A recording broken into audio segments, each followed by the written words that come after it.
Bonsoir. On va faire l'appel si vous voulez bien.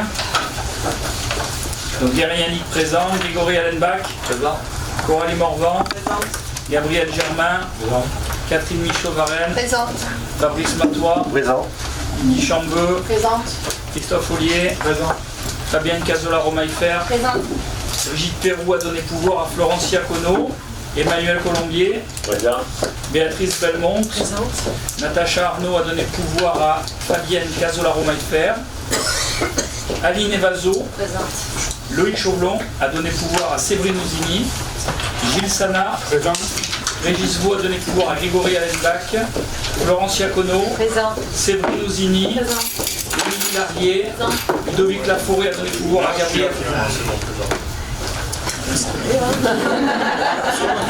Antoine Zamit, Philippe Chabanon, présent, Agnès Petro, présente, Bertrand Vedovati,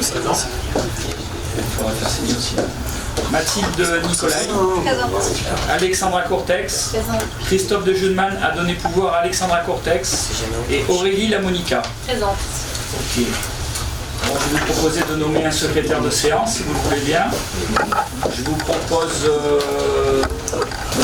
de Benjamin, M. Antoine Zamit, qui est contre, qui s'abstient.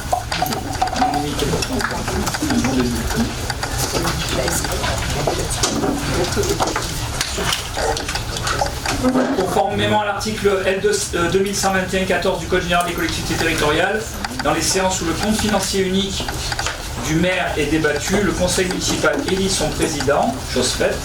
Le compte financier unique étant à l'ordre du jour de la présente séance, le maire propose un président de séance, c'est fait, et la décision est soumise à l'approbation du conseil municipal, c'est fait aussi. Et donc, après cette proposition de secrétaire de séance, je mets à l'approbation de l'Assemblée délibérante le procès verbal du précédent conseil municipal réuni le 7 avril 2026 et transmis avec la convocation du présent conseil municipal. Est-ce qu'il y a des questions sur ce compte rendu? Pas de questions, on passe au vote. Qui est contre? Qui s'abstient? Unanimité. Je vous remercie. On passe ensuite au rapport numéro 1. Il s'agit du vote du compte financier unique 2025 de la commune. Et je vais laisser la parole à Fabienne Maillefer Casolaro, adjointe aux finances. Au mois de février, nous avons discuté des orientations budgétaires. Aujourd'hui, nous allons vous présenter le compte financier unique au CFU 2025 et le budget prévisionnel 2026 et d'autres points relatifs aux finances. Vous avez pu prendre connaissance du rapport du CFU et du rapport du BP qui vous ont été envoyés avec la convocation. Ces deux rapports détaillés ont été joints à la convocation de ce conseil municipal et seront mis en ligne sur le site de la ville.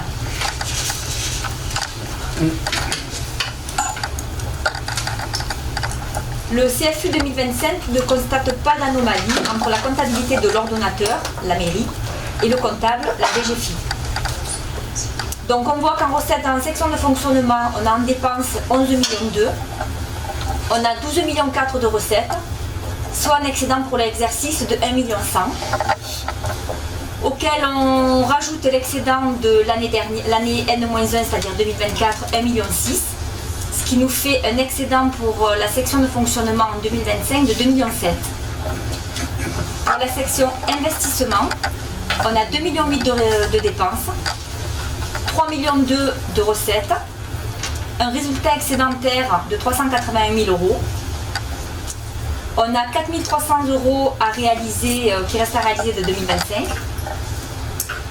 Résultat de l'exercice 2024, on était en déficit d'1,6 million. Le cumul fait un déficit de 1 248 000 pour section d'investissement 2025. Et en différentiel entre la section fonctionnement et la section investissement, on a un résultat global de bénéfice 1 508 000.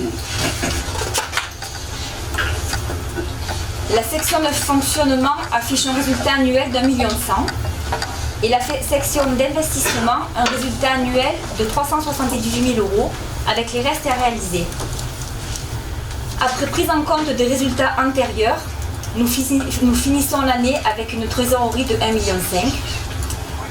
Nous devons continuer à faire attention et à rester prudents. La situation budgétaire reste saine.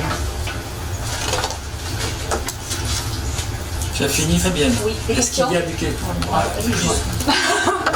Est-ce qu'il y a des questions?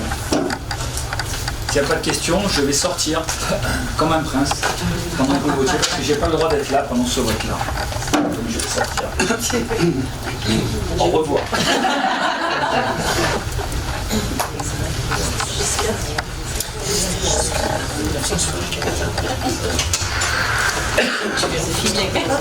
Regarde. C'est bon. Bon, nous allons pouvoir mettre au vote la première délibération, le compte financier unique 2025. Qui est contre?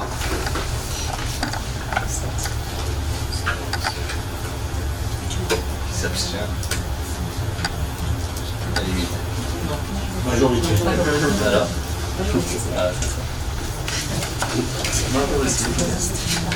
Non, il va rester dehors, il va dire on va continuer. Antoine, je vais chercher vous prévenez.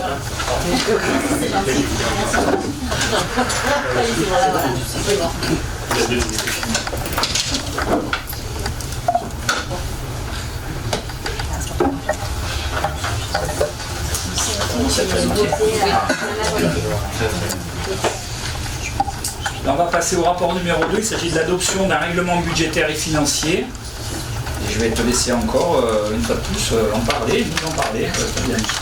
Donc le règlement budgétaire et financier est un document obligatoire à voter après chaque renouvellement politique. Il décrit les procédures de la collectivité en fonction de la réglementation. Ce document a été joint avec la convocation du CM.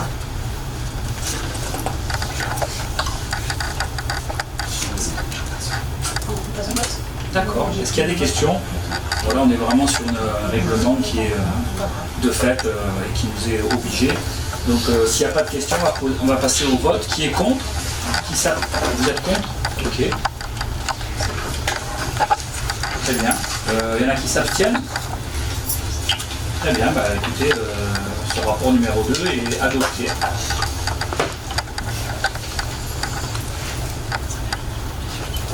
Les modalités de provision. La constitution de provision pour créances douteuses est obligatoire. Il est nécessaire de déterminer une méthode de calcul pour la fixation de ces provisions en fonction des impayés constatés. Cette méthode a été proposée par notre conseiller aux décideurs locaux de la DGFiP. Alors en fait, vous avez, quand il y a des créances douteuses, quand on est dans l'année en cours, il y a 0% de dépréciation. Et ensuite, on a mis jusqu'à N-4, on a 75% de dépréciation. Et ce qui est plus vieux que 4 ans, on a 100% de pertes qui seront évoquées. On prend plus rien. C'est fini? Là aussi, c'est obligatoire donc, de faire cette modalité de provision. Et encore une fois, c'est une méthode qu'on n'invente pas nous, elle est proposée par le décideur locaux de la DGFiP. Donc, voilà. Une fois que j'ai dit ça, on va passer au vote. Qui est contre? Qui s'abstient? Ok. Le rapport numéro 3 est donc voté. Rapport numéro 4, c'est l'affectation du résultat du compte financier unique, donc le CFU, 2025 de la commune. Fabienne. Donc les résultats vont être affectés au budget prévisionnel 2026. Ils seront affectés de la façon suivante. Une recette de fonctionnement de 1,5 million au chapitre 002 qui représente notre trésorerie. Une dépense d'investissement de 1,2 million au chapitre 001 qui représente le déficit cumulé d'investissement. Et une recette d'investissement pour 1,2 million au chapitre 1068 qui permet de couvrir le besoin de financement de la section d'investissement. La question. On passe au vote. Qui est contre? Qui s'abstient? Je vous remercie. Le rapport numéro 4 est adopté. Rapport numéro 5, il s'agit du vote des taux d'imposition sur l'exercice 2026. Fabienne. Comme nous l'avons vu dans l'Europe, les taux d'impôts communaux ne vont pas changer. La taxe foncière sur les propriétés bâties reste à 41,49%. La taxe foncière sur les propriétés non bâties reste à 41,56%. Et la taxe d'habitation sur les résidences secondaires reste à 18,16%.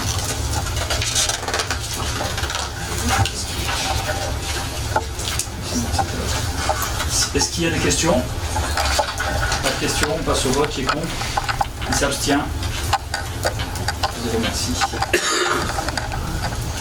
Rapport numéro 6, c'est la création d'une autorisation de programme avec les crédits de paiement de la PCP pour la réhabilitation du groupe scolaire Jean Jaurès. C'est ça? Bah, non, c'est normal. Le rapport 6. D'accord. Tu veux qu'on continue sur... Ok, très bien. Donc rapport numéro 6, création de l'autorisation de programme. Tu nous en parles, Fabienne? Rapporteur, Madame Fabienne Cazola. Donc au niveau de la réhabilitation du groupe scolaire Jean Jaurès, on en parle depuis un petit moment. La rénovation thermique, c'est l'objectif 2050 du décret tertiaire, avec 60% d'économie d'énergie qu'on doit économiser. On a une réhabilitation fonctionnelle de mise aux normes d'un certain nombre de locaux, une amélioration du fonctionnement général, une amélioration pour la conformité des utilisateurs, et aussi la désimperméabilisation des cours d'école. Ce projet devrait durer 3 ans afin d'en étaler le coût. Il est proposé de créer une APCP, AP pour autorisation de programme, CP pour crédit de paiement. C'est-à-dire qu'on va utiliser... Donc l'APCP, c'est un mécanisme comptable qui permet d'étaler le coût des travaux et des études sur la durée. Sans ce mécanisme, il aurait fallu engager l'intégralité des dépenses en début de projet. Donc le montant de l'autorisation de programme est de 5 millions, il sera étalé sur 4 ans.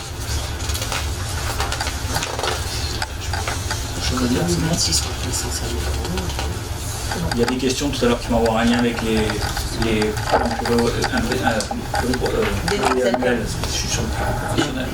pluriannuels d'investissement. Ça, typiquement, c'est partie des projets qui font partie des plans pluriannuels. Une question, madame. Oui, j'avais une question. Oui, je voulais savoir comment vous comptez consulter les usagers du groupe scolaire pour définir comment faire la réhabilitation. Est-ce qu'il y a des choix plus judicieux que d'autres, et ça dans la participation pour consulter? Alors, il y en a déjà eu, je vais peut-être laisser parler Coralie, puisque tu as travaillé dessus plus spécialement. En fait, on a déjà fait l'étude, on aurait dû déjà la commencer plus tôt, la rénovation, mais avec la crise énergétique, on avait décidé donc de décaler les travaux. En fait, il y a déjà eu un premier contact avec les enseignants et les parents d'élèves. Du fait qu'on ait arrêté le programme et qu'on est en train de relancer les études pour que les travaux se fassent, on va dire, on va commencer les études maintenant pour des travaux en 2028. Ils vont être impliqués et on va leur demander de travailler on va les associer au projet, à la réflexion. Donc, parents d'élèves, les enseignants, et il y a aussi les élèves qui sont, on prend les représentants des élèves qui sont élus en début d'année. Voilà comment on va travailler par période avec l'avancement du projet. C'est important de savoir que c'est un projet qui ne date pas d'hier, puisque c'est un projet qui avait été mené dès le début du précédent mandat, peu après le début du précédent mandat, mais du fait effectivement, comme vous l'a dit Coralie, il y avait eu pas mal de consultations de ce côté-là, mais quand il y a la crise énergétique qui a apparu, on a pensé que ce serait plus prudent d'attendre un peu en le décalant, histoire de ne pas avoir l'explosion des prix, voire des choses un peu plus graves, comme ça a pu se passer sur les communes autour de nous. Et en fait, c'est le cabinet d'études qui reprend la main, et c'est lui qui en fait mène cette communication entre les différentes personnes. Donc ça sera sur le Jaurès. Après, on aura aussi. Il y a déjà eu une étude de fait dans le cabinet pour l'école Jean Jaurès. Oui, tout à fait. Et là, on va refaire encore une étude. Non. L'étude, elle a été faite. Maintenant, on va peaufiner l'étude. On va faire des choix. On va travailler. On va faire des choix sur le système de chauffage, de rafraîchissement. Voilà, tout ça, c'est pas acté. D'accord. Mais c'est une réhabilitation. Oui. On est aussi en train de travailler en parallèle et les enseignants ont été aussi dans la boucle sur la végétalisation des cours. Et il faut savoir, c'était dans un contrat d'aide du département. On a réussi à proroger de 3 ans, puisqu'on est arrivé au bout. Ce qui nous permet à la fois de garder le financement de ce projet, mais aussi de garder un taux de subvention à hauteur de 70%, qui n'est plus du tout le cas aujourd'hui dans les contrats d'aide du département. On est plus à la hauteur de 50 maintenant. Et je ne sais pas comment ça va se passer dans le futur, mais je ne pense pas que l'optimisme soit de rigueur. Est-ce qu'il y a d'autres? Oui. Et l'étude, elle peut être communiquée aux conseillers? Déjà, dans un premier temps, il y a un lancement du marché de maîtrise d'ouvrage qui est lancé au 06-2026, donc ça va être fait c'est maintenant. Et en octobre 2026, le lancement du marché avec la phase des offres. Donc dans ce laps de temps, il va y avoir effectivement une concertation et on tiendra au courant des avancées de la consultation. Voilà. On ne peut pas faire, si vous voulez... J'avais compris qu'une étude était déjà faite. Il y avait eu une étude qui avait été lancée pendant le dernier mandat, mais on ne repart pas à zéro. Il repart de ce qui a été fait avec les différentes options. Il y avait différentes options en termes de travaux, avec des coûts qui peuvent aller du simple au triple. Je veux dire, suivant les choix que vous faites, vous pouvez choisir différentes options. Aujourd'hui, je pense qu'il est important avec ce qui s'annonce d'un point de vue budgétaire, que ce soit au niveau du département, de la métropole et de nos finances communales, de faire le point sur les options qu'on choisira, parce qu'avec la meilleure volonté du monde, on ne pourra peut-être pas faire tout comme on l'imaginait, mais on fera les choix à ce moment-là. Avec partager. Exactement. D'autres questions? S'il n'y a pas d'autres questions, je vous propose de passer au vote. Qui est contre? Qui s'abstient? Je vous remercie pour l'unanimité. Rapport numéro 7, on passe au vote du budget primitif de la commune et je vais laisser la parole à Fabienne Casolaro, qui décidément a un rôle prépondérant ce soir.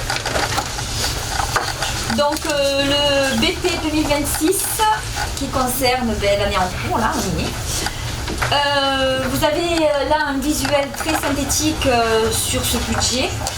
Il est détaillé dans le rapport que vous avez reçu il y a 12 jours. Le budget 2026 est voté en équilibre dans chaque section. Le contexte de ce budget est difficile car les dotations de l'État subissent une baisse de 94 000 €. Les pénalités SRU s'élèvent à 380 000 € et pèsent fortement sur nos marges de manœuvre. La dotation de solidarité communautaire versée par la métropole est incertaine. Elle s'est levée, pour information, à 180 000 € en 2025.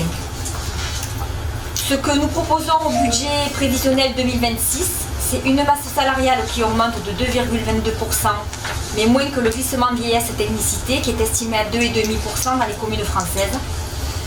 Des taux de fiscalité 2025 maintenus comme on l'a vu, des investissements cofinancés et la poursuite du désendettement. Donc je pense que c'est très parlant tout ce qui vient d'être dit parce que on s'aperçoit que finalement chaque année est différente de la précédente et que les incertitudes sont de plus en plus importantes. Je suis assez placé pour le dire, bien placé pour le dire, puisque ne serait-ce qu'aux dernières réunions qu'il y a eu des maires à la métropole, il a été décidé dans un premier temps de ne pas voter le budget métropolitain, parce que trop d'incertitudes. Et en vérité, ce qui se passe au niveau de la métropole, pour part, c'est exactement ce qu'on est en train de vivre au niveau de la ville. C'est-à-dire, non seulement l'État se désengage progressivement et de plus en plus massivement, mais en plus, il nous tient au courant au dernier moment.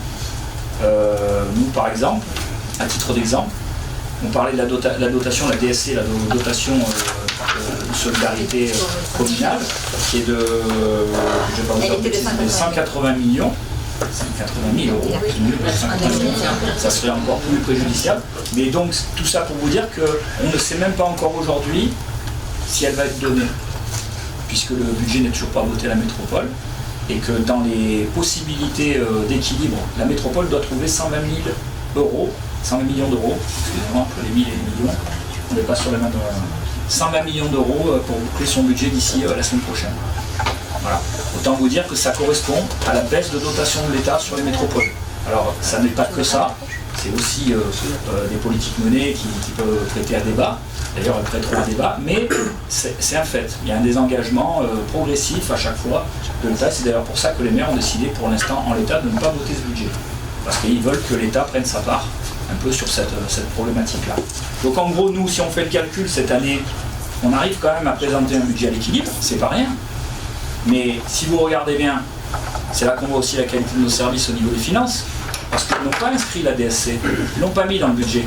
Et pourtant, ils ne savent pas si on va l'avoir ou pas. Mais bien avant d'avoir la réunion d'hier, on s'est dit on ne va pas compter dessus. C'est ça la prudence aussi. Hein.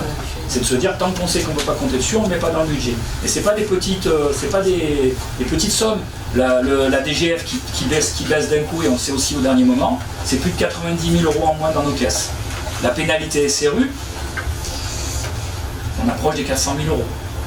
Alors la pénalité SRU, à chaque année, on a réussi, en faisant des opérations de déduction, à la faire baisser de manière conséquente.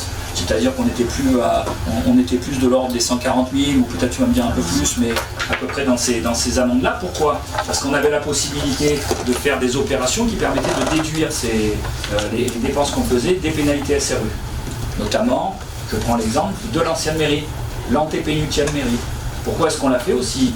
C'est parce que, indépendamment du fait que maintenant elle est flambante, excusez-moi le terme un peu plus jeune, mais en plus de ça, elle a permis de faire 6 logements sociaux avec le bâtiment qui est en face, de le faire présenter par l'EPF, et ça nous a permis, comme il y avait un différentiel de prix pour que l'opération soit à l'équilibre, puisque vous n'étiez pas sans savoir qu'elle était dans un très mauvais état, cette ancienne mairie, eh bien tout le différentiel a été déduit des pénalités SRU.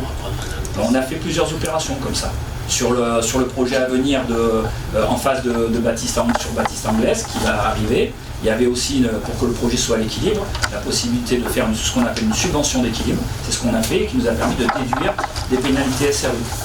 Un de nos projets à venir pour ne pas avoir à payer cette pénalité qu'on risque d'avoir cette année et puis l'année suivante, puisque c'est un des sujets de vos questions, on va pouvoir justement en parler, c'est de se dire que par exemple, le projet des Esprades pouvait se faire dans le temps qui était imparti.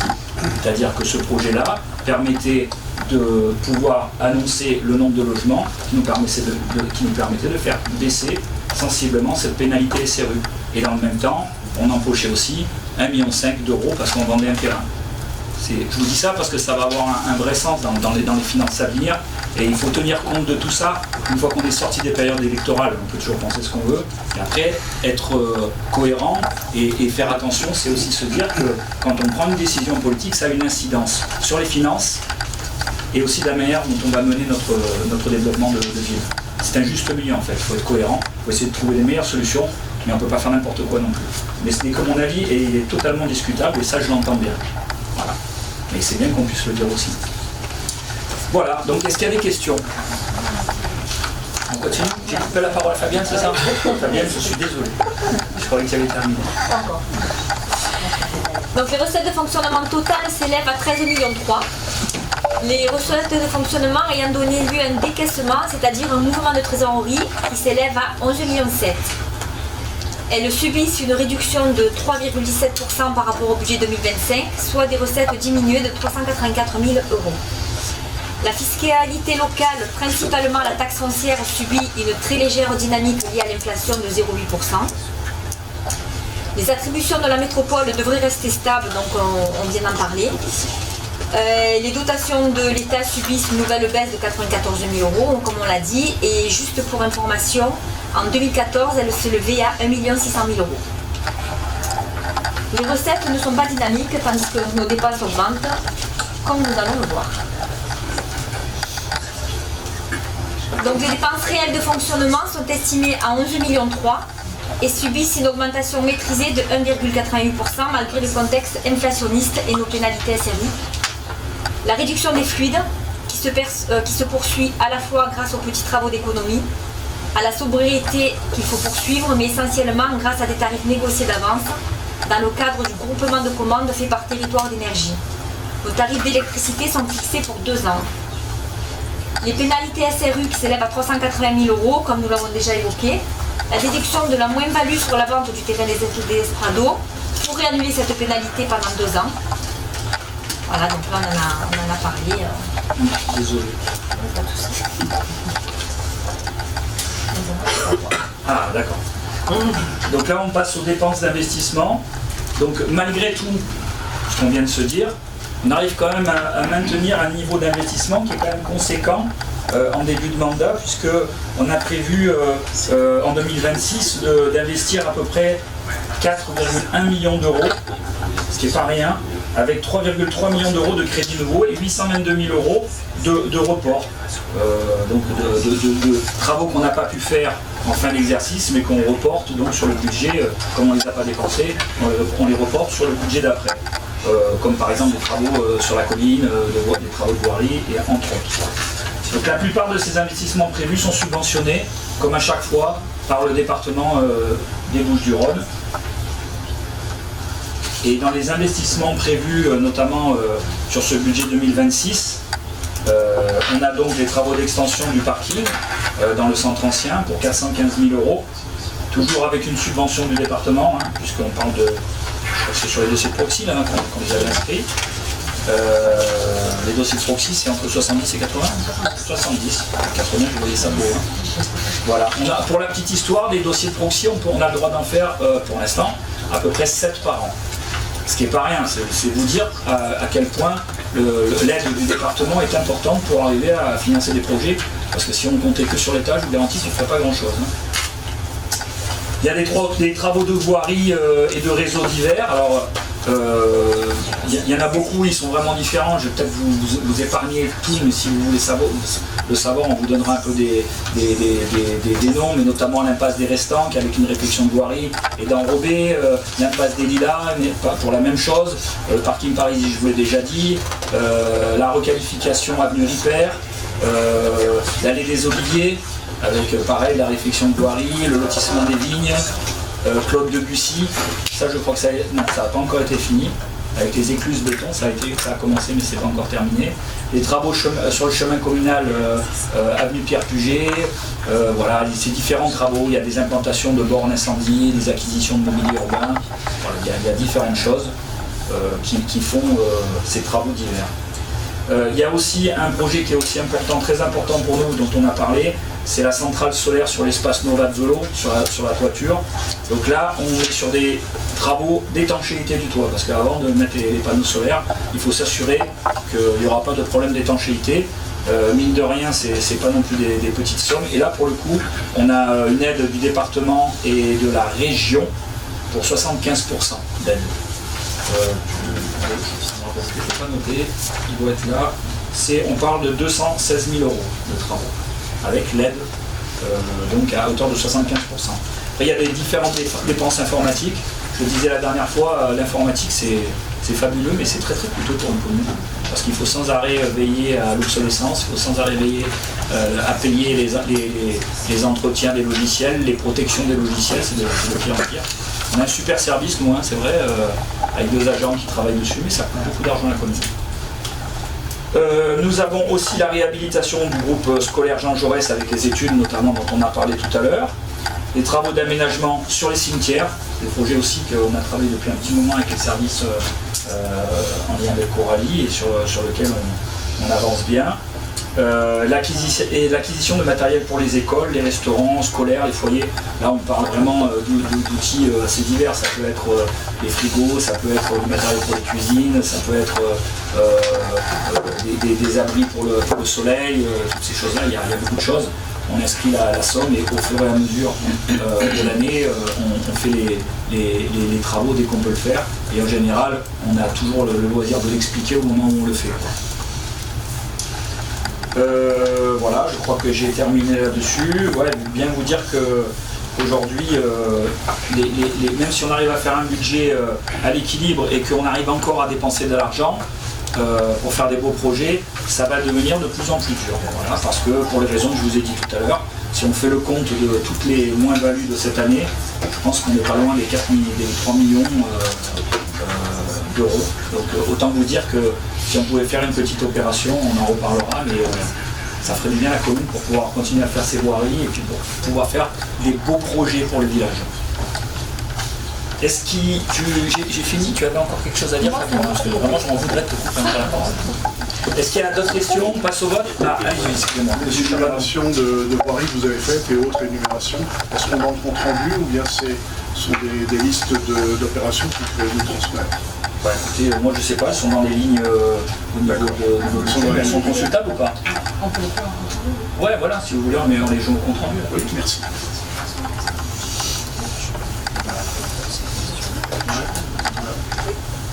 Une question de Bertrand. Allez-y. Autre question sur ce budget, notamment sur le chapitre 12, au sujet de la remunicipalisation du pôle jeunesse. On aimerait savoir en fait pourquoi ce choix a été proposé en fait de remunicipaliser pour avoir peut-être un service qui était délégué auparavant. Et question subsidiaire, c'est est-ce que c'était en réponse à une demande des utilisateurs de ces services ou est-ce que c'était une décision de la mairie? Alors vous l'avez très justement noté dans vos questions diverses en fin de conseil, donc on vous répondra en Ah, fin de ça conseil. rentrerait. Non, sinon on a travaillé un peu, on s'est organisé en fonction de vos questions pour pouvoir faire les réponses les plus pertinentes possibles, mais bien entendu c'est pris en compte et on en parlera tout à l'heure. Est-ce qu'il y a d'autres questions? On passe au vote si vous voulez bien. Vas-y, dis-moi. Il y a Emmanuel qui ne pourra pas voter oui, donc Florence qui votera que pour elle. Voilà, pas pour sa Ça conférence. veut peut-être dire les raisons. Je dois sortir. Oh, donc, Donc, on n'est pas part au vote. C'est les membres du bureau d'association. Voilà, parce que ce sont des élus qui sont membres de bureaux d'association avec des subventions, donc ils ne prennent pas part au vote, tout simplement. Surtout qu'il y a des subventions. Très bien. On passe au vote. Qui est contre? Qui s'abstient? Je vous remercie. On passe au rapport numéro 8. Il s'agit de l'attribution d'une subvention au Centre d'activité sociale et de loisirs, le CASL. Fabienne, si tu veux nous en dire deux mots. Alors, il est rappelé la transparence financière des aides octroyées par les personnes publiques qui impose aux collectivités locales de conclure une convention avec les associations auxquelles elles octroient une subvention d'un montant annuel supérieur à 23 000 €. La convention passée avec le CASL dans le cadre de cette réglementation est arrivée à échéance. Il est donc proposé d'octroyer une subvention au CASL pour l'année 2026 d'un montant de 30 000 €, de se prononcer sur la nouvelle convention, préalablement soumise à son examen et annexée à la convocation, qui définit l'objet et les conditions d'utilisation de cette subvention, d'autoriser le maire à signer la dite convention. Les crédits sont déjà prévus au budget primitif 2026. C'est bon? Oui. Est-ce qu'il y a des questions? Je me demandais s'il y avait des salariés au CAS. Il y en a une. Alors après, il y en a une, mais en réalité, il y en a probablement plusieurs, puisque vous avez aussi des profs qui sont salariés. Voilà. Donc, étant donné que ça ressemble, ça représente pas mal d'activités, une certaine somme. Je crois que peut-être tu pourrais nous dire, Gabriel, on était plutôt sur quelle aide précédemment, c'était plus élevé avant. C'était près de 50 000 €. Voilà. Donc on a essayé de resserrer un peu les choses avec eux, toujours en travaillant avec eux. Et ils ont une baisse aussi un peu d'activité, donc qui fait qu'ils ont un peu moins besoin d'argent, mais quoi qu'il en soit, aujourd'hui on se doit quand même de les accompagner parce que ça représente beaucoup de monde et c'est quand même un enseignement musique, danse pour l'essentiel, mais pas que. Et on soit là pour essayer de les accompagner. Sachant que Gabriel assiste avec d'autres régulièrement au CA quand ils font leurs AG et ils sont plutôt, c'est des gens qui font un gros boulot.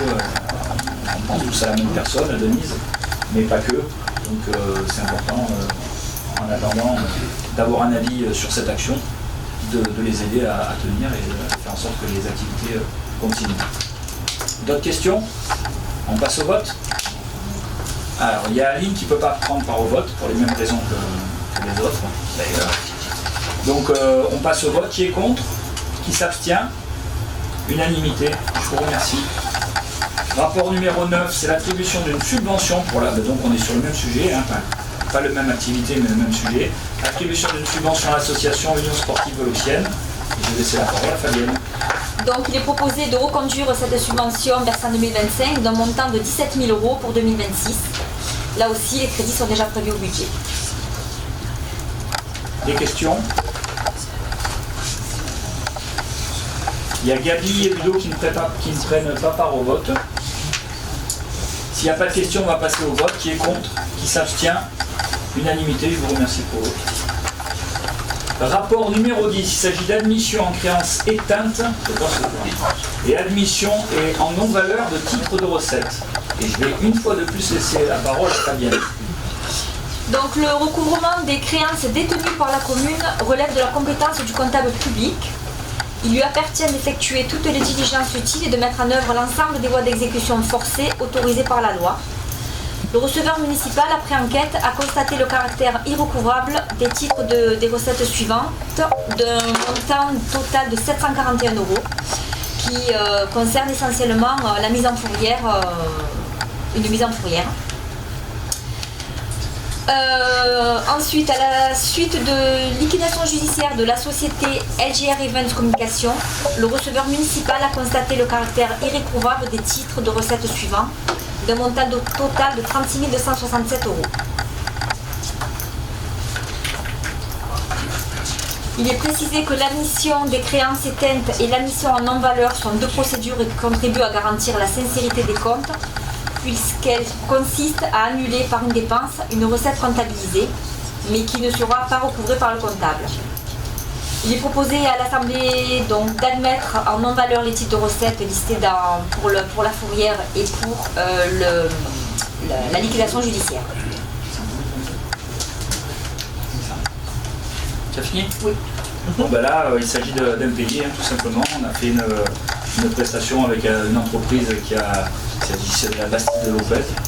Et ce qui nous a le plus fait râler dans cette histoire, c'est que le ratio de temps pour être au courant qu'il y avait un problème de paiement et au moment où on pouvait intervenir, il était assez long. Et on n'a pas été au courant de suite, puisque je crois que les paiements ils se font il y a un petit délai pour savoir ça. Bien entendu, dès que ça a été le moment, on a récupéré le bâtiment, mais on a eu des impayés, comme ça arrive parfois quand on a des biens et qu'on tombe sur une entreprise qui a une difficulté et qui se met en cessation de paiement. Donc on a payé pour le savoir et tu nous les services pour le faire. Hein. Voilà. Qui gérait les encaissements loyers C'est une salle qui disait que. C'est très important que les informent pas qu'ils ne payent pas leur loyer. Pas de suite. C'est décalé dans le temps. Ah ouais. Et quand ils sont partis en liquidation, il n'y avait pas moyen d'être supporté créancier. Créancier. C'est-à-dire qu'en fait, quand il y a une liquidation de société, quand il y a un paiement de loyer, on fait partie des créanciers pour être remboursés Ouais, mais sur le nom propre. je pense qu'on est arrivé à la fin. Il y en a eu d'autres avant qui ont dû être payés. Honnêtement, quand c'est comme ça, on essaie de minimiser les dégâts. Quoi. Et pour la fourrière, j'ai une question aussi. C'est pas un véhicule de la mairie, je suppose, c'est des véhicules que vous avez fait déplacer de particuliers. Ouais.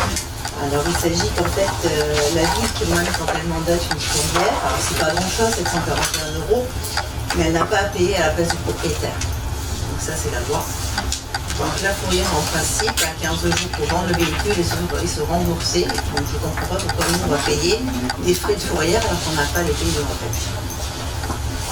Vous parlez en tant que collectivité, parce que vous savez que les règles suivantes, vous êtes une collectivité, c'est pas la même chose qu'un privé. En fait, ou une entreprise. la loi dit que la ville qui a mandaté la fourrière ne paye pas à la place du propriétaire. Elle ne fait que déclencher la procédure. Hein? Tu peux répondre, vas-y. Vas-y, Agnès. Alors, elle ne le porte pas dans son budget puisqu'elle est censée payer et se faire rembourser. Mais c'est quand on ne pas les personnes. Oui, c'est le même. Non, les fourrières ne se déplacent pas en fait. Il y a tellement un taux de recouvrabilité qui est très bas. En fait, même si le propriétaire du véhicule ne vient pas chercher son véhicule, la fourrière met en vente le véhicule et avec l'argent de la vente, ceux qui se payent, c'est la fourrière. On est sur des véhicules très dégradés, donc qui ne se vendent pas. Oui, mais c'est pas la collectivité qui fait le En fait, c'est Moi, si vous voulez, ce qu'on peut Après, faire. c'est pas une somme non plus, c'est 740 €. mais- Mais c'est juste pour vous informer qu'on n'a pas à payer ça. Ah ben, il y a énormément de choses qu'on n'a pas payées, mais il y a une chose que moi j'ai appris, c'est que quand on se retrouve avec des épaves sur les coins de route, les gens, on peut leur expliquer ce que vous voulez. Ce qu'ils veulent, c'est que l'épave elle soit retirée dans la semaine. Après, il y a des fonctionnements. Moi j'entends ce que vous dites et vous imaginez bien que si on avait pu éviter d'avoir à payer ça et si on pouvait ne pas le faire, on l'aurait fait. Après, il y a des réalités qui sont les réalités d'une collectivité. Vous voyez bien le nombre de véhicules dont on parle, et vous voyez bien aussi, enfin vous ne voyez pas, mais on vous dit l'état dans lequel ils sont. À un moment donné, on est obligé d'avancer l'enlèvement fourrière. On va faire autrement. C'est un peu comme l'histoire des poubelles. On peut dire, c'est pas parce que la métropole, à un moment donné, elle ne va pas venir ramasser une poubelle qu'on va les laisser au milieu. Au bout de 5 jours, on va aller les ramasser et ça va nous coûter à la collectivité. Alors c'est le rôle de la métropole de le faire. Donc j'entends totalement ce que vous dites et je vous garantis que nos services, s'ils pouvaient le mettre en avant, ils le feraient. Mais il y a malheureusement des réalités quand même au niveau d'une collectivité et d'une commune qui font qu'on ne peut pas faire comme on imaginerait le mieux. C'est comme pareil, c'est comme avec des gens qui habitent dans les bâtiments de la ville. Il y a des règles, vous savez bien, on ne peut pas faire ce qu'on veut quand ils ne payent pas et qu'il y a des arriérés, on est obligé de les gommer. Parce qu'on n'a pas le choix, parce que les poursuites seraient tellement coûteuses et longues, que le temps qu'on arrive au bout d'un sujet, malheureusement, c'est malheureux ce qu'on se dit là. Mais il vaut mieux des fois sortir l'argent et régler le problème que de partir dans des poursuites et dans des choses qui seront sans fin. Voilà. Allez-y, monsieur Chaud. Oui, moi je ne comprends pas pour LGR, parce que c'est une société avec qui vous avez des relations depuis longtemps. C'est eux, je crois, qui avaient organisé pour votre compte le forum de l'entreprise. Alors, vous entendez pas que quoi pour votre compte? Pour la mairie, oui. Voilà. D'accord. Oui, franchement, quand on a des relations comme ça sur plusieurs choses, vous avez fait plusieurs choses avec eux, ouais. Comment ça se fait que vous n'avez pas vu venir parce que c'est quand même des relations de partenariat dans ce cas-là, il y a quelque chose qui ne va pas. Écoutez, si je suis navré je suis étonné, voilà, c'est ça. Écoutez, moi je partage votre étonnement. Malheureusement, il se trouve que pour les mêmes raisons, quand une entreprise se retrouve en cessation, elle ne vous prévient pas toujours. Et quand il se trouve que d'un coup, ça prend des proportions parce qu'ils ne peuvent plus payer, le temps que vous arrivez à mettre en place les systèmes pour refaire, et probablement que vous seriez plus à l'aise que nous pour régler les problèmes. Ce que je peux vous dire, ce que vous assurer, c'est qu'on a tout fait pour le faire dans les meilleurs délais et sans faire de cadeaux. Parce que je ne sais pas si... Voilà, le travail qu'il y avait ensemble, oui, c'était une entreprise qui faisait partie, en plus de l'association des entreprises de vélo, donc ils étaient plusieurs. Pour la petite histoire, parce que c'est bien de faire toute l'histoire des choses. Au départ, on accueillait l'association des entreprises de la Verdière, qui occupait l'espace à la Bastille-Lopez. Donc c'était quand même, l'intérêt c'était de pouvoir avoir un lieu qui permettait de faire des activités et de faire retrouver les entreprises de la Verdière dans un lieu qui soit sympa pour qu'ils puissent continuer à faire en sorte que notre milieu économique soit plutôt rayonnant. Il y avait cette entreprise qui faisait partie de cette association, qui travaillait aussi beaucoup pour eux. Et à un moment donné où l'association s'est désengagée, cette entreprise a proposé de reprendre la location pour développer son activité dans cette Bastide. Voilà. Après, le reste, c'est du domaine du monde de l'entreprise et malheureusement des mauvaises surprises qu'on peut avoir quand une entreprise se retrouve en cessation d'activité. Mais je peux vous garantir qu'il n'y a aucun lien avec une quelconque connivence ou une entente. C'est pas opaque avec eux, quoi, je veux dire. Ils étaient comme les autres. Hein. C'est pas ce que je dis, au contraire. Non, mais moi, ce que je veux dire, plus de connivence pour qu'on puisse voir venir le désastre. Là, vous avez raison, ce que vous dites. Là, je vais prendre la parole parce que effectivement, j'ai été en lien un peu avec cette entreprise. C'est une entreprise qui n'a rien montré, qui n'a rien dit. Quand on les voyait, tout allait bien. Tout allait très bien. Et finalement, je pense que voilà, peut-être que on n'est jamais très fiers d'être en difficulté, je peux l'entendre, et pourtant on a longuement échangé sur différents sujets, mais à aucun moment ils ont évoqué le sujet de difficultés financières. Jusqu'au jour où, voilà, effectivement, on l'a appris tardivement, qu'il y avait des loyers de retard, et pour être honnête, jusqu'au jour où on s'est rapproché d'eux, et ils sont vite partis en fait. On est monté à la Bastille un jour, ils n'étaient plus là. Voilà. Donc après, effectivement, c'est pas cool. C'est un sujet cool, mais malheureusement, ça arrive dans le milieu de l'entreprise. On loue des biens, on espère que ça ne se reproduira plus.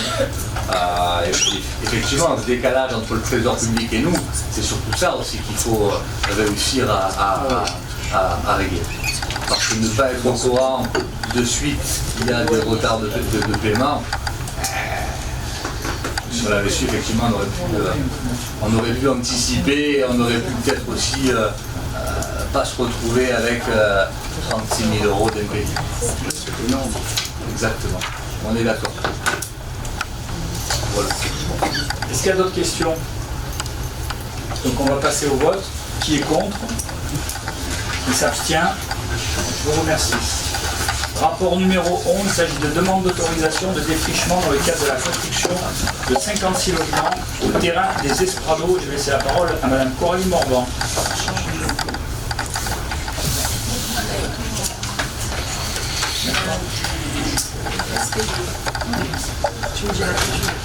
Donc, sujet qui fait beaucoup parler.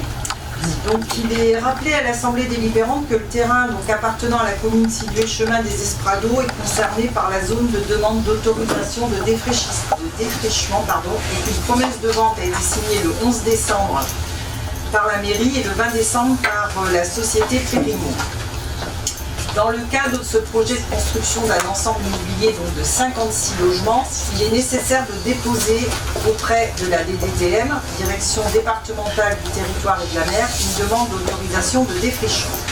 Donc c'est ce qui a été fait. Et en fait, la DDTM a renvoyé le dossier en indiquant la zone qui est demandée en défrichement. Donc c'est la zone qui est en rouge, qui correspond à 9 000 à peu près 500 m². Sur les 22 000 m² qui sont concernés par la construction. Je crois qu'on a une autre, voilà. Ça c'est les 22 000 m², la clairière, la clapinelle et la clairière. Et donc celle qui n'est pas concernée par le voilà, je ne vais pas y arriver ça. C'est la clairière puisque c'est déjà, il n'y a déjà pas d'arbre.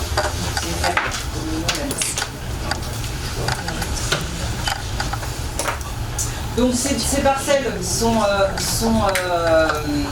classées en zone AUC du PLU en vigueur de la commune. Donc c'est une zone à urbaniser. Donc il est proposé à l'Assemblée délibérante d'autoriser les travaux de défrichement, je ne vais pas y arriver, sur les parcelles précitées ci-dessus en concernant les travaux cités.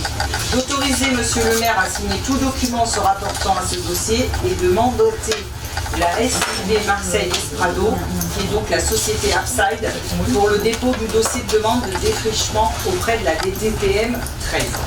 Y a-t-il des questions? Alors, je ne vais pas m'exprimer sur le fond, j'imagine que vous savez ce que... Non. J'ai une question technique, c'est pourquoi y a-t-il une deuxième demande de défrichement alors qu'il y en a déjà eu une il y a 2 ans?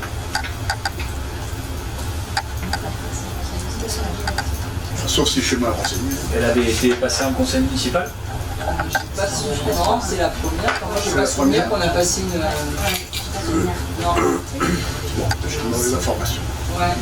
Vous avez un document Non, non, je ne sais pas. Non, c'est, je pense que non, c'est la fin. Moi, on n'a jamais parlé défrichement sur les Esprados depuis... D'accord. Bon. Et bien, si je le retrouve, je l'envoie. Ah bah oui. Bah oui, bien sûr. Il y a d'autres questions? Bon. On va passer au vote. Qui est contre? Ah oui, sérieux. 260. Qui s'abstient? 5. Rapport numéro 12. Alors, on va recommencer. Bon. Allez, rapport numéro 12, acquisition et cession opérée en 2025 par l'établissement public foncier, PACAL, l'EPF. Rapporteur, Madame Coralie Morvan. Ça va être rapide, il n'y en a qu'une, qui est donc le terrain, ce qu'on cite Midifère, donc le terrain de la gare, qui a donc été vendu par l'EPF à Famille Provence pour un montant de 323 737 €. Voilà.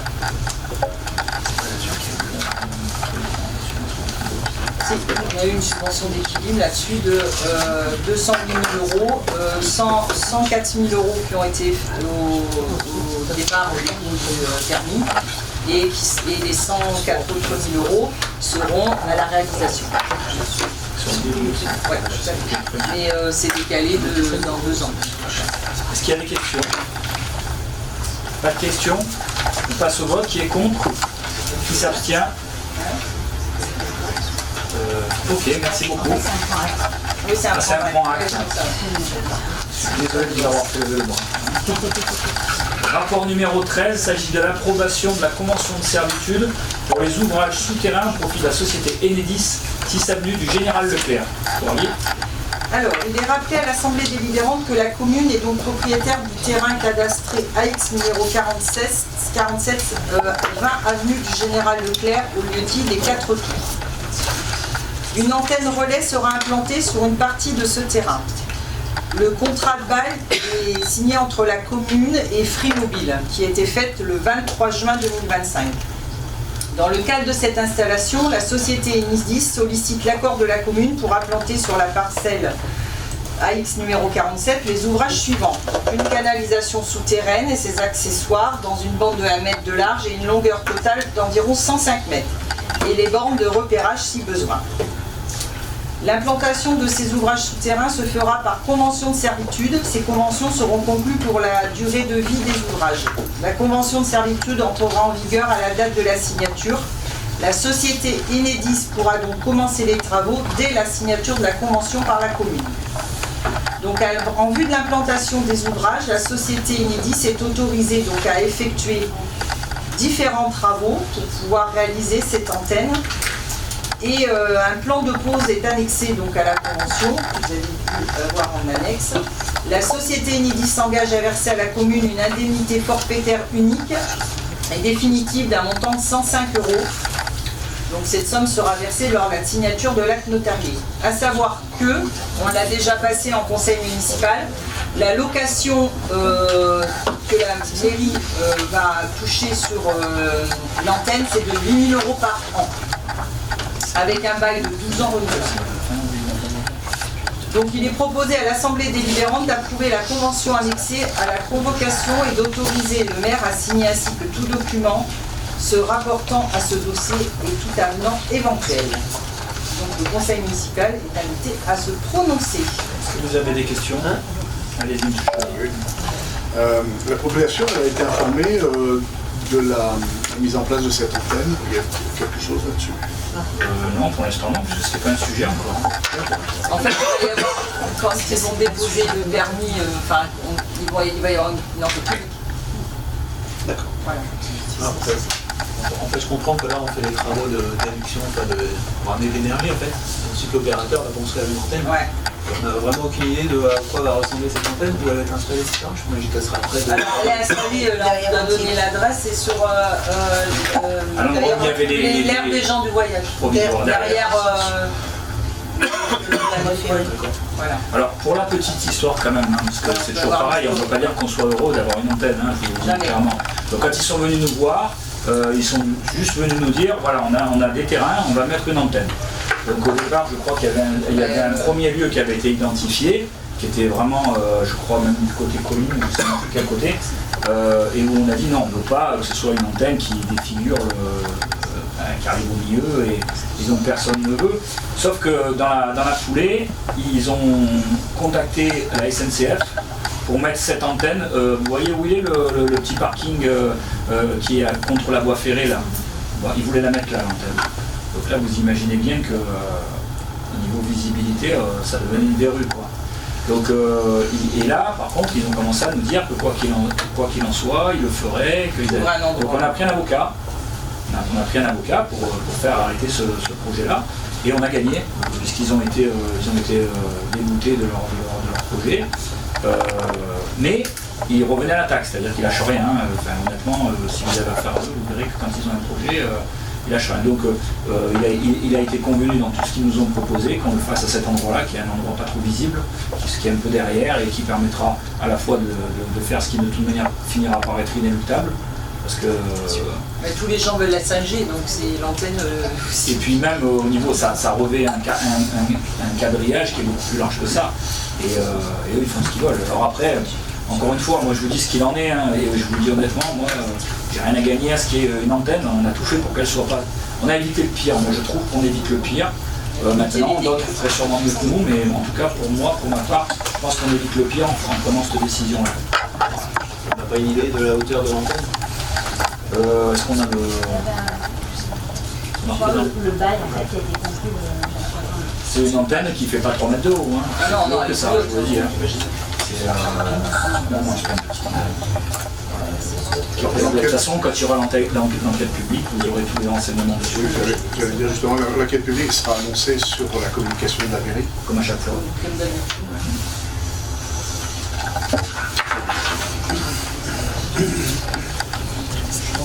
Est-ce qu'il y a d'autres questions? On passe au vote. Qui est contre? Qui s'abstient? Je vous remercie. Rapport numéro 14, il s'agit de l'approbation de l'entrée de la commune de Belot au capital de la société publique locale, la SPL Énergie de Provence. Je vais laisser la parole à M. Christophe Ollier. Il est rappelé à l'Assemblée délibérante que lors de la séance du Conseil municipal du 21 mars 2028, la commune de Belot s'est engagée à mettre en place 23 actions parmi celles proposées dans le plan de mobilisation des communes pour le climat de la métropole Aix-Marseille-Provence dans le cadre de son plan Climat Air Énergie Métropolitaine. Lors de cette même séance, la commune a approuvé la charte d'engagement pour le plan d'accélération pour la transition écologique, le PAC 2023-2028 du département des Bouches-du-Rhône, qui a pour ambition de construire un territoire plus sobre en énergie, durable, vertueux et respectueux du vivant. Ce plan de sobriété avait été validé à l'unanimité au conseil municipal du 13/12/2022 et dans le cadre des actions que la commune mène en faveur de l'écologie et de la transition énergétique, elle a pour projet de faire de l'autoconsommation collective à l'échelle de son territoire et de ses bâtiments, et dans cet objectif, elle s'est rapprochée des services de la transition énergétique de la métropole qui ont mené une étude sur l'opportunité technico-économique. Cette étude a permis de dimensionner les besoins et de les confronter au potentiel site d'accueil d'une centrale photovoltaïque. La commune envisage aujourd'hui de confier l'exploitation de cette centrale à la société publique locale Énergie de Provence, nouvellement créée par la métropole Aix-Marseille-Provence et le conseil départemental des Bouches-du-Rhône. La société publique locale Énergie de Provence a un capital de 3,5 millions, composé de 3 500 actions de 1 000 € de valeur nominale, chacune répartie à parité, et qu'elle a pour objet de mettre en œuvre la stratégie et les projets d'énergie renouvelable de performance énergétique de ses membres sur leur patrimoine. Les collectivités actionnaires peuvent confier à une SPL des opérations sans mise en concurrence, la SPL étant, elle, soumise aux règles de la commande publique. Par ailleurs, la SPL peut financer ses investissements auprès du secteur bancaire en s'appuyant sur la garantie d'emprunt de ses collectivités actionnaires. Enfin, les éventuels bénéfices économiques des opérations sont réinvestis dans d'autres projets d'intérêt général au lieu de rémunérer des actionnaires privés. La solarisation du patrimoine des collectivités locales constitue une urgence pour relever le défi de la transition énergétique. Dans le respect du cadre législatif, la SPL Énergie de Provence prévoit d'accueillir en son capital toutes les communes de la métropole Aix-Marseille-Provence qui le souhaitent. Pour mener à bien ses projets actuels ou futurs, la commune souhaite l'entrée au capital de cette société et faire l'acquisition de 6 actions à valeur normale de 1 000 € détenues par le département des Bouches-du-Rhône dans le capital de la SPL. Il est donc proposé à l'Assemblée délibérante de 1.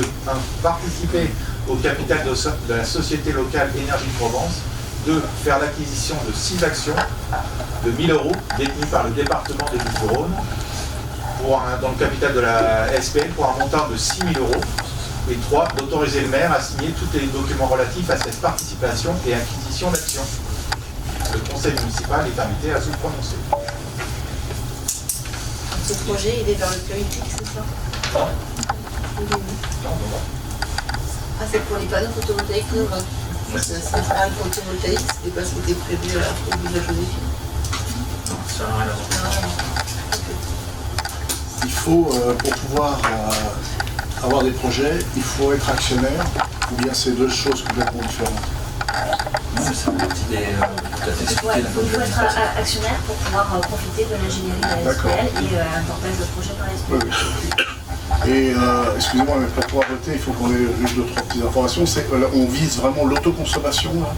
L'idée, c'est d'arriver à alimenter tous nos bâtiments publics dans un rayon de 2 km. Donc forcément, ça fera l'espace Nova, la mairie, on parle aussi des 4 tours, des services techniques. C'est un gros... on en avait parlé dans un précédent conseil municipal où on avait fait un dossier là-dessus. Si vous voulez, on vous le refera passer. On a 27 sites en fait qui sont sur ce rayon de... Pardon ? On a 27 sites qui sont concernés. Ouais, concernés et reliables.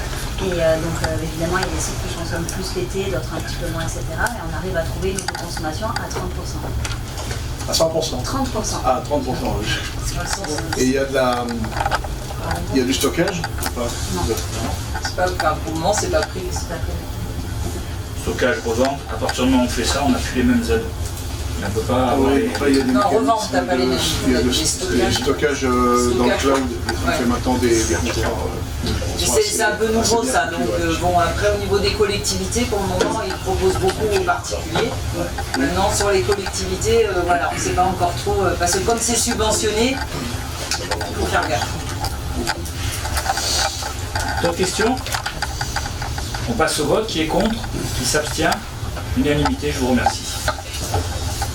Rapport numéro 15, il s'agit des décisions du maire. Donc parmi les décisions, il y a en ce qui concerne la culture une convention de mise à disposition de locaux et de biens municipaux pour la maison d'enfants à caractère social nommée L'Eau Vive. Il y a à Coudoux, ceux qui la connaissent.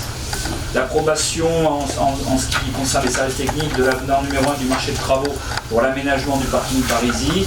Une demande d'aide financière au conseil départemental pour des travaux de proximité, rénovation de l'allée Vincent Van Gogh. Une demande d'aide financière au conseil départemental pour la rénovation des équipements aquatiques du centre de loisirs, périscolaire et amélioration du réseau d'eau froide cantine du groupe scolaire Jean Giono. Une demande d'aide financière au conseil départemental pour des travaux de proximité et modernisation de l'éclairage public, programme 2027. Demande d'aide financière au conseil départemental 13 pour les travaux de proximité, défense extérieure contre l'incendie, donc la DECI, pour le renouvellement des bornes incendie. Une demande d'aide financière au conseil départemental en lien avec la transition écologique pour l'économie d'énergie avec l'acquisition d'une nacelle électrique. Une demande d'aide financière au conseil départemental, toujours sur le volet transition écologique, avec l'économie d'énergie, avec l'acquisition d'un véhicule, d'un minibus électrique. Et la demande, enfin, d'aide financière au conseil départemental pour la transition écologique, avec la désimperméabilisation et la renaturation des espaces publics, avec l'aménagement d'une voie verte, avenue Baptistin-Anglès. Voilà. Ça, il n'y a pas de vote. C'est juste un rapport de décision. Si vous le voulez bien, on va passer aux questions. On a beaucoup.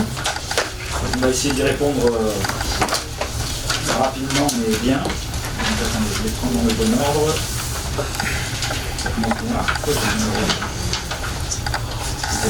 Je vais essayer de ne pas les prendre dans des ordres. Ok.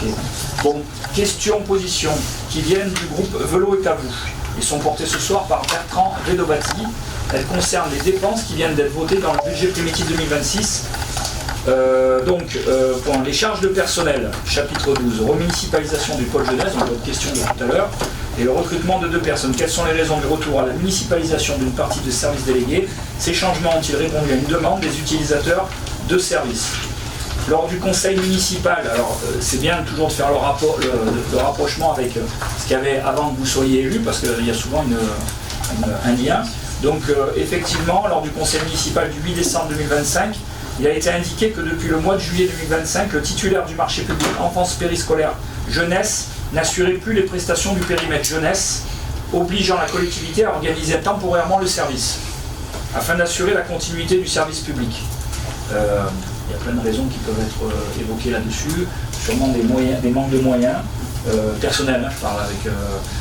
si vous voulez, c'était un peu le parent pauvre des petits, voilà, la jeunesse et donc ça avait été remonté, vous dites est-ce qu'il y a une demande des utilisateurs du service, mais c'est suite justement à des retours d'utilisateurs des services qu'on a été à l'affût un peu sur cette problématique.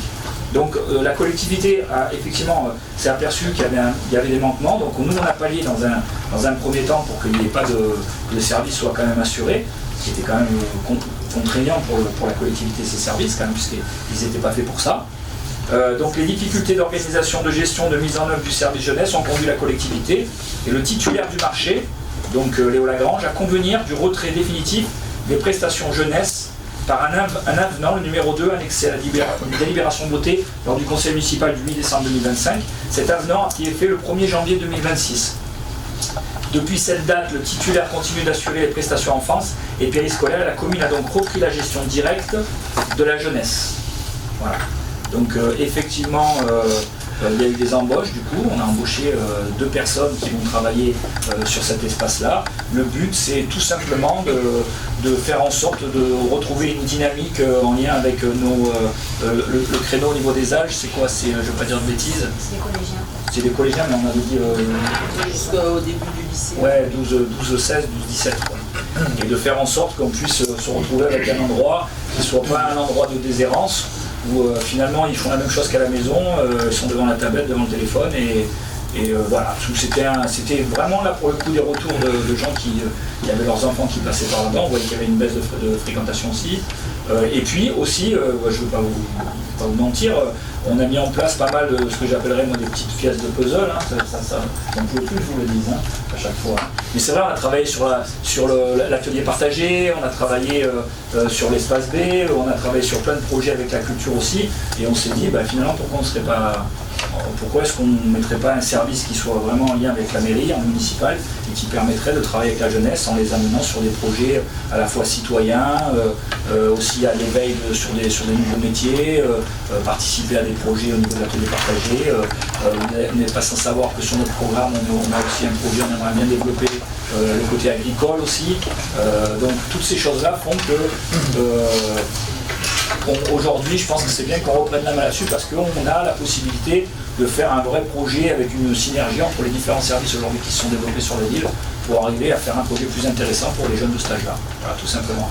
Alors, encore une fois, peut-être qu'on va se planter, hein, mais moi j'espère qu'on ne va pas se planter et on va essayer de faire le mieux pour essayer de trouver des meilleures solutions. Voilà. Ça va être compris. Ça y est, Alors, il y a déjà un avis qui arrive. La semaine prochaine, la responsable arrive et au prochain conseil municipal, il y aura le règlement intérieur, les tarifs, etc. Et Toujours au même endroit, ça peut. pour l'instant, oui. Pour l'instant, oui. Et après, parce que déjà que c'est dur d'arriver à fidéliser des jeunes sur un endroit, c'est en plus on le change. Alors l'idée, c'est peut-être qu'on trouvera un autre endroit, hein. Mais ouais, je sais pas, il y a plein de possibilités, on peut avoir autant d'idées que de lieux, hein. Mais en tout cas, l'idée c'est déjà de trouver les gens qui vont mener cette politique-là, puis de pouvoir travailler avec eux, quoi. Et qui intéresse surtout les jeunes. Et qui intéresse surtout les jeunes, c'est au départ, c'est le constat. C'est le constat. Voilà. Avec un côté aussi engagement citoyen, on a parlé de job dating, on a parlé des permis de conduire, toutes ces choses-là, peu importe qui en a la paternité. Mais en tout cas, l'idée est bonne, donc quand elle est bonne, je l'ai toujours dit, je l'ai même dit au dernier mandat, quand on a parlé sur le pump track, je dis moi une bonne idée, peu importe d'où elle vienne, c'est une bonne idée, il faut la faire. Et l'idée de pouvoir travailler sur un engagement citoyen en échange de peut-être une participation au permis, ça peut être aussi quelque chose qui peut être porté aussi à travers cet espace-là, comme plein d'autres choses. Voilà. Mais il faut redynamiser ça et remettre un peu la main dessus. Est-ce qu'il y a d'autres questions ? Bon là du coup il n'y a pas de vote, hein, puisque c'est la réponse à vos questions. Ensuite on va parler voilà, dépenses d'équipement. Quel type de travaux sont prévus dans l'opération de programme réhabilitation du groupe scolaire Jean Jaurès et à quel échéancier? Je pense qu'on a quand même pas mal répondu à la question à travers l'explication tout à l'heure. S'il y a d'autres questions, on pourra répondre, mais en gros, tout a été... Comme l'échéancier financier est déjà à 90, 100, ça veut dire qu'il y a déjà une répartition des... Ben là, je crois qu'on l'a compté à... Et que vous avez déjà une idée de ce qui va être fait, en fait. S'il y a une étude, s'il y a une étude préalable, ben là, déjà, on va communiquer.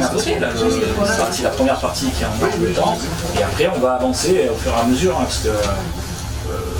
je pense qu'il est important de respecter chaque étape parce que voilà, aujourd'hui on se prononce sur ce qu'on maîtrise et dès qu'on arrivera à l'étape suivante, on pourra annoncer les prochaines échéances, quoi. Les échéances sont très longues, hein. Très longues. Les travaux de voirie, réseau, de bâtiments et d'autres sont globalisés, donc il est impossible pour nous d'en connaître leur affectation géographique. Est-il possible d'avoir une annexe permettant l'identification des investissements à voter? Alors en effet, il y a beaucoup de travaux de voirie, de réseau dans les bâtiments. C'est des travaux qui sont souvent anticipés par nos services, le service technique d'ailleurs, et qui sont ensuite étudiés en réunion de travail avec les élus de la majorité. Ils sont nombreux, ils sont référencés dans un tableau qui sert d'outil de travail interne. Donc un outil de travail interne ne peut pas être divulgué, ça reste un outil de travail interne. Maintenant, c'est vrai qu'à chaque fois qu'on engage quelque chose, comme là ça vient d'être le cas sur ce conseil municipal, on le dit, il y a des informations qui sont faites, mais on ne peut pas aller plus vite que la musique. On laisse d'abord travailler nos services et après ils nous font des propositions. Ensuite, parmi les grands travaux, je vais vous en citer quand même quelques-uns, je ne peux pas tout vous citer parce qu'il y en a quand même pas mal, et parfois pour des petites sommes, mais pour les travaux importants, il y a les 366 000 € prévus pour le parking en haut de la routière. Pour la voirie, il y a 27 500 € pour la réfection de l'allée des Oliviers, 25 300 pour le lot des vignes, 18 300 pour l'avenue Claude Debussy, 15 600 pour le chemin communal avenue Pierre Puget. En ce qui concerne les bâtiments, il y a les fameux 216 000 € donc, pour l'étanchéité du toit de Nova dont on a parlé avec 75% d'aide, 66 000 € de travaux de modernisation de la crèche de la Poussina, 56 300 € de rénovation énergétique sur l'un de nos deux dojos, encore 27 800 € de pose de brise-soleil sur la façade sud du centre loisir avec une aide toujours pareil, c'est des dossiers de proxy du département de 70%. Donc voilà, il y a plein de choses dont on parle au fur et à mesure quand on décide de les faire avec nos services. Voilà. Est-ce que la requalification de l'avenue Général de Gaulle entre le rond-point d'Intermarché et le cimetière, en fait, ça rentre là-dedans ou pas du tout? Non, parce que tout simplement, il va y avoir d'abord des travaux d'enfouissement qui vont débuter, notamment avec la métropole, je crois, c'est avec la métropole, de réseau. Il y a tous les réseaux à enterrer, à mettre en place. Et quand ce sera le cas, on passera à l'étape suivante, parce qu'on ne peut pas passer à l'étape suivante tant qu'il n'y a pas eu ça qui a été fait. Bien entendu, dès qu'on peut enclencher en amont, on le fait. Il y a quand même des étapes à respecter. Et on commence par ça, et dans la foulée, on inscrira le budget pour De Gaulle. Mais ça sera dans la foulée. Hein. Après, vous n'êtes pas sans savoir. Vous pouvez ne pas le savoir, et moi je suis là pour vous dire. On peut aussi faire des décisions modificatives en termes de budget, si on arrive à avoir des entrées d'argent, si on a des bonnes surprises, et ça nous permet après dans la foulée d'enclencher le reste des travaux. Mais là en l'occurrence, c'est pas encore le moment, tant qu'il n'y a pas eu ces enfouissements et toutes ces choses de fait, ça sert à rien en sachant qu'il y a déjà eu des études de fait. Donc là on est vraiment dans la mise en œuvre. Hein. Mais pareil, dès que ça va être le moment, on se parlera et ça sera donné en conseil. C'est bon pour vous?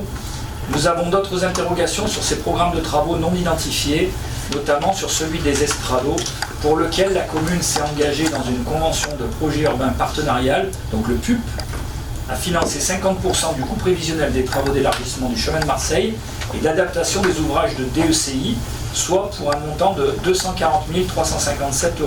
Cette somme a-t-elle fait l'objet d'une inscription au BP, chapitre 23, ou sur un autre compte, sachant que la maîtrise d'ouvrage a été provisoirement transférée à la métropole? Alors non, on ne l'a pas inscrit parce que c'est une dépense qu'on n'inscrit pas parce que les travaux de voirie ne commenceront qu'après le démarrage du projet immobilier.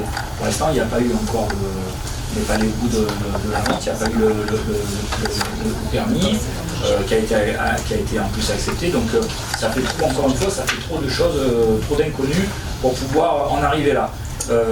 Donc la convention que vous évoquez, elle a été approuvée lors du conseil municipal du 8 octobre 2024 et elle prévoit un délai d'achèvement des travaux dans les 24 mois suivant la déclaration d'ouverture du chantier de l'opérateur. C'est pour vous dire que pour l'instant, il n'est pas encore. Et dès qu'on y sera, ce sera le moment de le faire. Vous n'avez pas raisonné de la même façon pour le défrichement, puisque là vous avez lancé le défrichement. Alors que, comme vous dites, il y a encore beaucoup d'inconnus sur la suite du projet. Je pense qu'il faut que ça s'associe au permis aussi.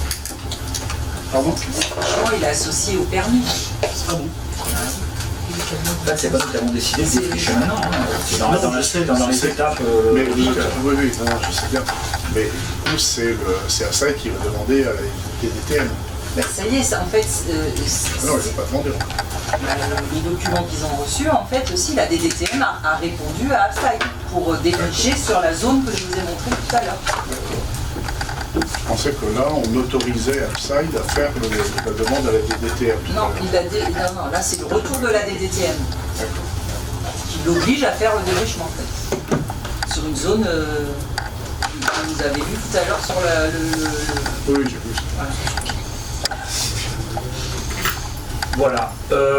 Il y a encore une question, plusieurs même. D'autre part, quels autres travaux ce projet générera-t-il sur les réseaux d'eau potable, assainissement et de pluvial, car on ne dessert pas 56 logements sur des réseaux existants, anciens, peu adaptés, quid des réseaux électriques et téléphoniques? Nous sommes étrangement posé la même question. Le permis de construire, il est signé avec l'accord des différents partenaires et opérateurs. Il prévoit les modalités d'approvisionnement en eau. En fait, tout est déjà légiféré, quoi. On ne fait pas ce qu'on veut déjà. Et eux, ils ont déjà monté les dossiers pour pouvoir le faire. On parle surtout au niveau de la métropole, en fonction de l'approvisionnement des eaux, la gestion de l'assainissement, du pluvial, en apport électrique, téléphonique, comme cela est le cas, et pour tout permis de construire conforme. De toute façon, il faut du coup s'y conformer. Les travaux seront d'ailleurs aussi réalisés pour la gestion aussi des risques d'incendie. Ça fait partie des choses qu'on est obligé de faire. Donc effectivement, ils travaillent dessus et c'est leur job, c'est pas le premier. Quand vous dites il, c'est Upside. Non, c'est la métropole.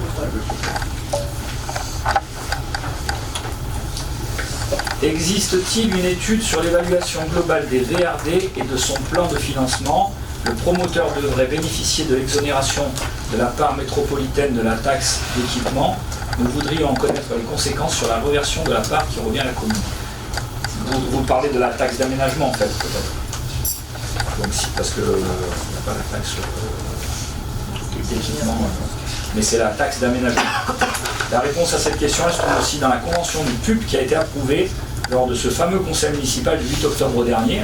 On a voté beaucoup de choses finalement.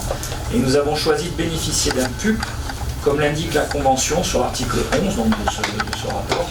Et il y a une exonération de la taxe d'aménagement. Et enfin, nous souhaiterions savoir si les réponses qui seront données à ces interrogations pourraient entraîner une nouvelle prise de conscience du côté dérisoire de la réduction temporaire de la pénalité SRU au regard du montant de l'investissement global supporté par la commune, donc par ses habitants, d'autant que cette opération aura généré in fine 28 logements sociaux et 28 non sociaux, donc une opération blanche. Là, j'ai pas trop compris, une opération blanche. Si nous faisons le bilan, sur le ratio. Si nous faisons le bilan depuis 2016, la pénurie des logements sociaux était de 685. Depuis, malgré les chantiers de la Bastille, Domaine Louise, 22 logements, les Agapantes, 52 logements, CAF coopérative Côte de Pressoir, 63 logements, soit un total de 137 unités livrées. Il manque encore 572 logements sociaux à construire entre 2023 et 2026. On a complété la carence de 84 logements probablement dus à l'opération des Agapantes.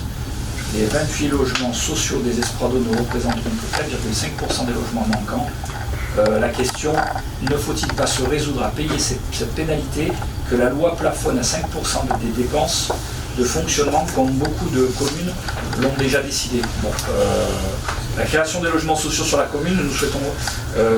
Aujourd'hui, on a une majoration de l'amende SRU qui est actuellement doublée, donc un coût pour 2026 de 380 000 €.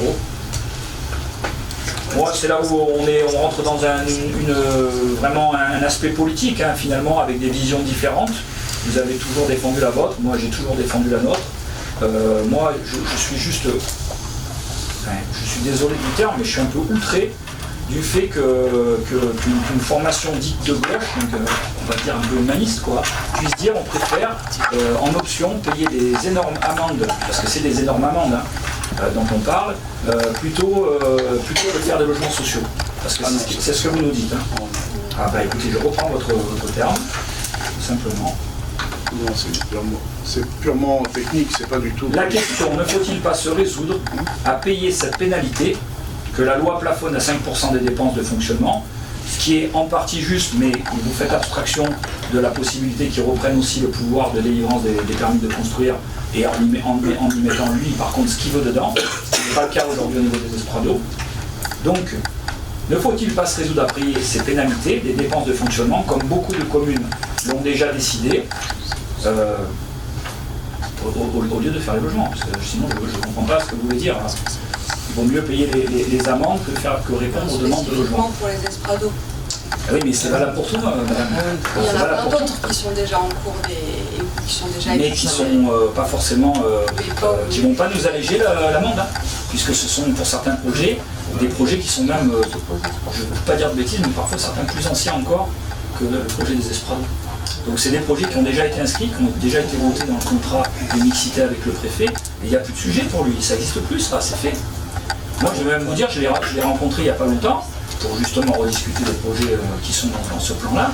Lui, il est en train de me parler de la CIF, qui est quand même un projet, aujourd'hui je ne vais pas dire de bêtises, à plus de 400 logements, dans un endroit qui est contre la voie ferrée, qui est dans une zone pour le coup inondable, et où là, ils ont tous les feux ouverts pour démarrer un projet comme ça. Et ça, c'est des projets qu'on freine, vous voyez, parce qu'il n'y a pas que des projets qu'on veut faire, il y a aussi des projets qu'on freine.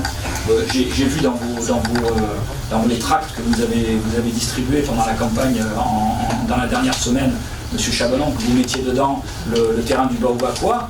Bon, je suis désolé de vous le dire, je l'ai dit, mais le terrain du Baobakwa est retourné en naturel, il n'y a aucun projet immobilier dessus. Et c'est un projet qu'on a freiné, c'est un projet que j'ai arrêté. Voilà. Donc c'est important aussi à un moment donné de rétablir certaines vérités. La réalité, c'est qu'aujourd'hui, on a un plan qui a été signé par mon prédécesseur qui s'est fait un malin plaisir de venir à votre réunion publique pour dire que c'était une très mauvaise idée. Bon, libre à lui, mais en tout cas, c'est lui qui l'a signé. Et je vais même vous dire une chose, le dossier des esprados, il y avait encore plus de logements quand il l'a signé. J'ai bloqué la promesse de vente qu'il avait faite avant les élections et j'ai fait baisser le nombre de logements sociaux dessus. Donc moi, je peux bien tout entendre, mais moi, j'appelle à un petit peu de nuance, de bonne intelligence. Et encore une fois, j'entends totalement votre vision des choses. On n'est pas d'accord.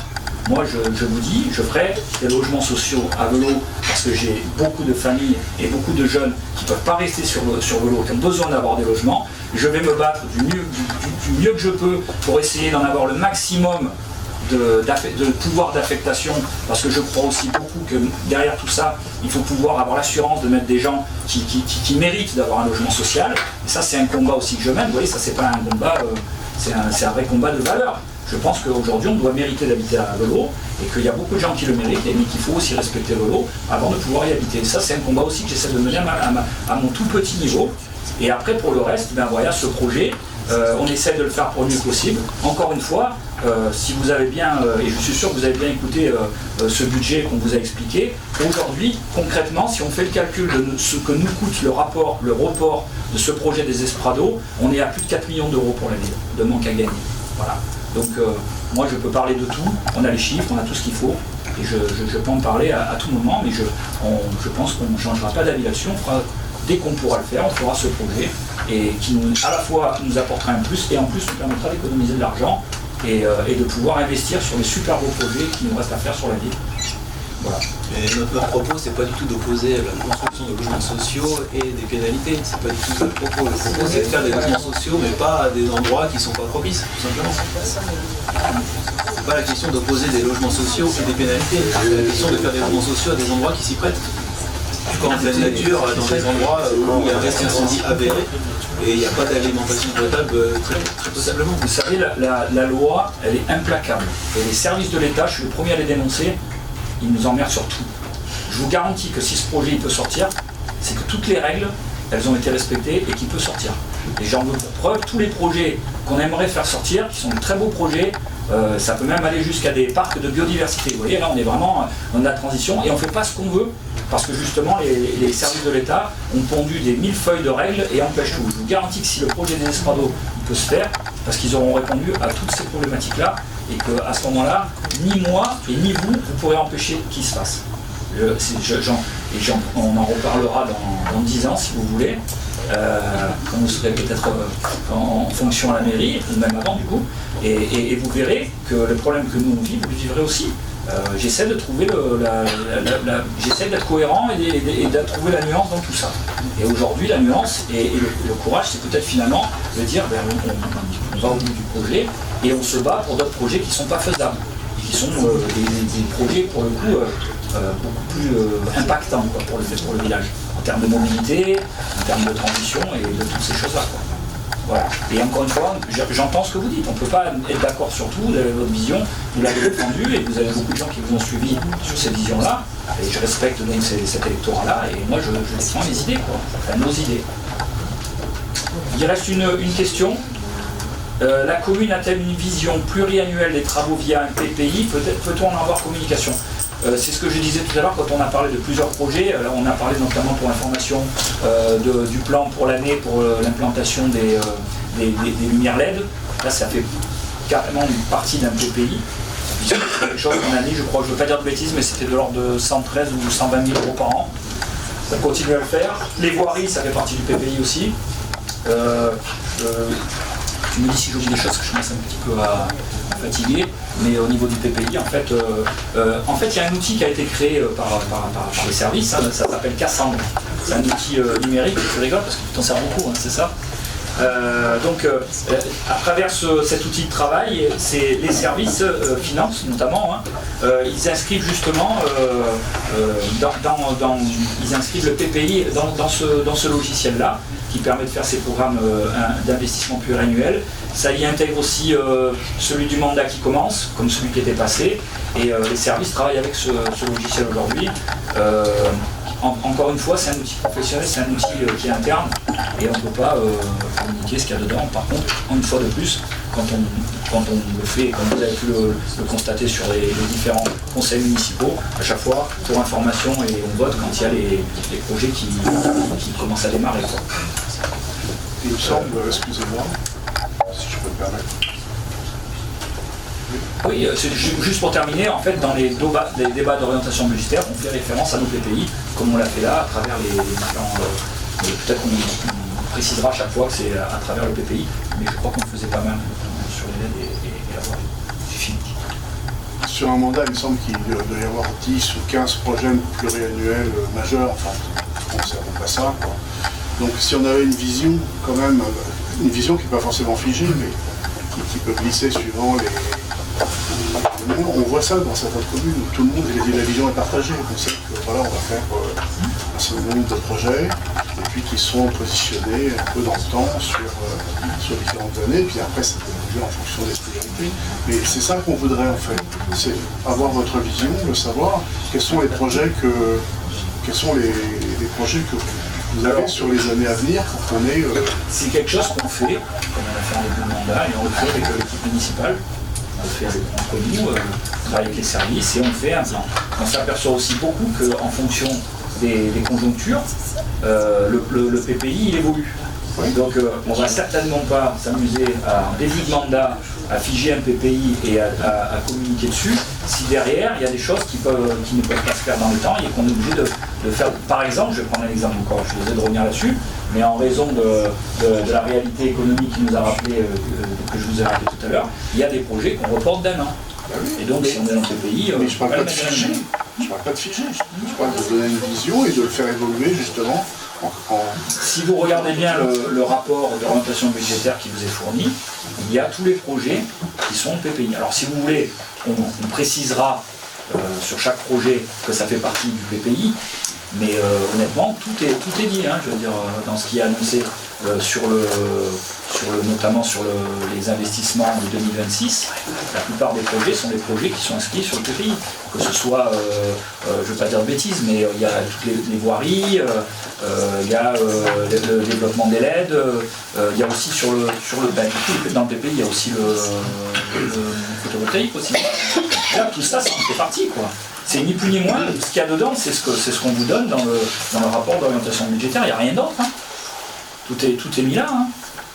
La seule chose qu'on ne va pas mettre, c'est les projets de programme sur lesquels on ne sait même pas encore si on va pouvoir lancer les études l'année prochaine ou celle d'après. Donc on va faire au fur et à mesure. Et on ne va pas déclencher un PPI sur un projet qu'on n'a pas encore décidé de déclencher, quoi. Parce qu'on ne va pas faire non plus des dépenses. On peut faire des études, mais on ne peut pas tout faire. Pour moi, c'est vraiment l'épine dorsale du budget. Si vous regardez la page 14 et la page 15 du ROB, vous verrez que c'est décrit dedans. Voilà, avec les financements obtenus sur certaines opérations. Donc vous avez Jaurès, vous avez les travaux de voirie, vous avez le projet d'autoconsommation. On met même les travaux de proximité, donc c'est les fameux travaux de proxy dont je dis qu'il y en a 7 par an. Donc là, il y a tout qui est écrit dessus. Et ensuite, et la végétalisation des cours d'école. Donc aujourd'hui, ce qui est inscrit en PPI est inscrit sur ces pages du rapport d'orientation budgétaire. Maintenant, on ne peut pas aller plus dedans, effectivement, que ce qu'on... Et il reste encore des questions? Alors c'est celle-ci. Page 9 du rapport. Alors, 1. Inscription de dépenses au chapitre 65 de 37,8 € pour perte de créances irrécouvrables. On en a parlé tout à l'heure.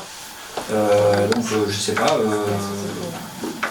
Je vois pas ce qu'on peut vous dire de plus que ce qui vous a été dit. On les a envoyés avant. Les questions, on les a envoyées avant d'avoir le... Oui, non, mais il n'y a pas de souci. Hein.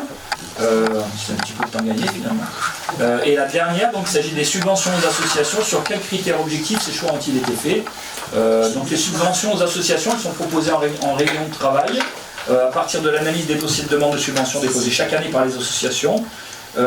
Différents critères sont étudiés à partir des éléments fournis par les associations. Le travail est d'ailleurs fait prémâché par nos services, hein, c'est eux qui font une analyse.